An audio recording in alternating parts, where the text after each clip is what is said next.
Mahatma Gandhi police ठाण्याची मोठी कारवाई. घातक शस्त्रांसह दहशत माजवण्याच्या तयारीत असलेल्या टोळीला केले जेरबंद. मिरज महात्मा गांधी चौक पोलिसांनी धडाकेबाज कारवाई करत शहरात दहशत माजवण्याच्या तयारीत असलेल्या टोळीला जेरबंद केले आहे. गोपनीय माहितीनुसार सापळा रचून पोलिसांनी BMW कारला अडवत 5 संशयितांना ताब्यात घेतले आहे.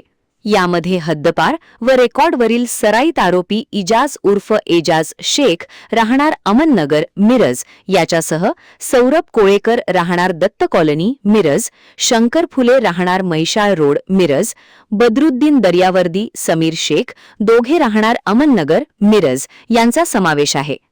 कारची झडती घेतली असता लोखंडी कोयता हे घातक शस्त्र जप्त करण्यात आले. या प्रकरणी महात्मा गांधी चौक पोलीस ठाणे येथे शस्त्र अधिनियम व महाराष्ट्र पोलीस कायद्यान्वये गुन्हा दाखल करण्यात आला असून पुढील तपास सुरू आहे. पोलिसांच्या सतर्कतेमुळे मोठा अनर्थ टळला असून नागरिकांनी गुन्हेगारांबाबत माहिती देण्याचे आवाहन करण्यात आले आहे.